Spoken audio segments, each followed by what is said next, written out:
Idris here, and today I'm diving into the latest release from Silius, Beneath the Flesh. Now this intro piece, Gone and Forgotten, I feel like it's a bit of a lure because it's not exactly what you're going to hear within the album, but it also does have elements of what you're going to hear during the album, so it's a bit of an interesting lure, and I feel like it bleeds nicely into, though, this abrupt shift in the music, the full throttle and aggression that you immediately find in Captive Breeding and Rain Divide. Both of these tracks have this traditional thrash energy and atmosphere, but very good controlled chaos, both having very quick, crafty short hooks and mood shifts. I feel like what you're going to get from Beneath the Flesh is delivered quite a bit in these first two tracks, Captive Breeding and Rain and Divide. They really hit hard, so you're really going to be experiencing a lot of intensity right off the bat. A lot of really good riffs as well, and it kind of these two set the tone, I think, for the album a little bit more. But you also get kind of a nice segue into a bit of a different track, a different feeling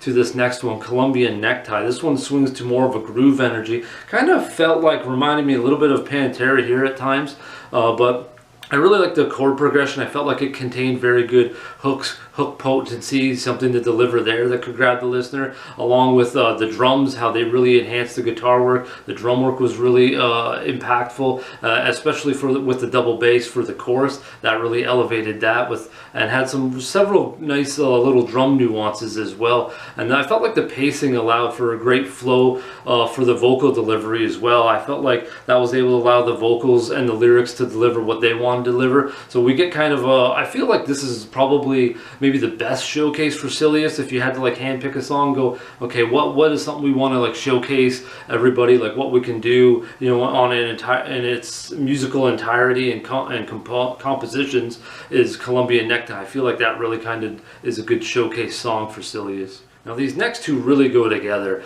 the Shadow Over plus Innsmouth. Now the first piece is an instrumental, the Shadow Over, and I've really felt like these two combined cast a coldness to this album, mostly the instrumental. I really love the moody, dark bass with the distant bell. That really created a nice visual. Then come the drums in, and they add a piece to this visual for me, something lurking deep within the woods. Like, we got the church in the distance in the dark woods with the bell ringing, and then you get something, the drums come in and they add something like lurking around you. I felt like that tone continues over into the Innsmouth part, but this part adds thrashy, powerful riffs and vocals. There's definitely still some dark pieces in there and details that play into the H.P. Lovecraft Shadow Over Innsmouth and that sinister atmosphere as well. But I really like what Silius did here, really changing the mood and overall tone of the album. I wouldn't say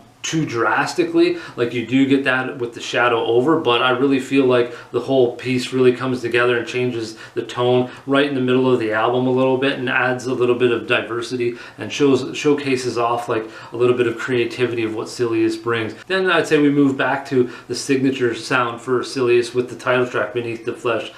From the vocal delivery, awesome timing shifts, technical nuances and fills, groovy, crafty rhythms and lead works, all creates a very prolific bond together for this track, Beneath the Flesh. And then coming out of the solo, I felt like there was a smidgen of something else. I felt like there was an added intensity and attitude, adding to this immense atmosphere that we get from Beneath the Flesh. These next two tracks, I thought, went really hand in hand together. Very important messages and thought-provoking lyrics. The first one being Verdun.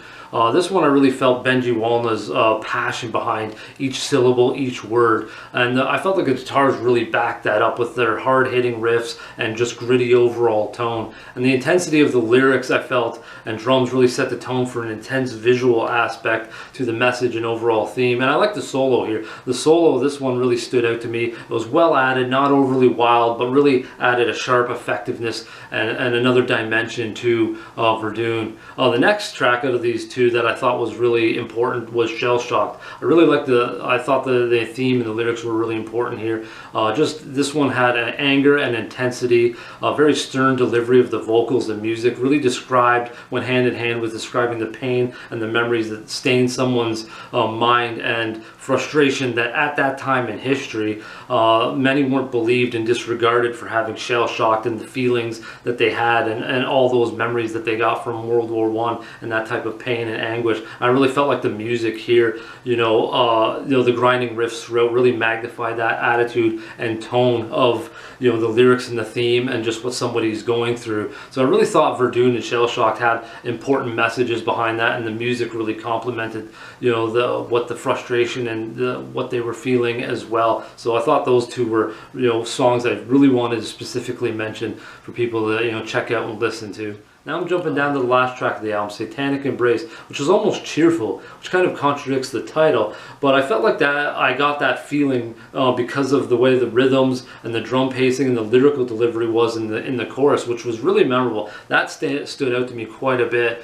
but I really feel like that could have been their aim, to have this upbeat energy and kind of contradict that, and I really felt like it was this energy was someone trying to summon and grab hold of a dark embrace and almost being happy about it and looking forward to that, that presence of that dark embrace. So maybe that was kind of the aim from Silius, was to have the theme and the title be one, seem one way, but then the music kind of deliver in a different way. So that's a unique approach, which, if that was the case, I don't know, but that's just kind of how I felt and heard Satanic Embrace.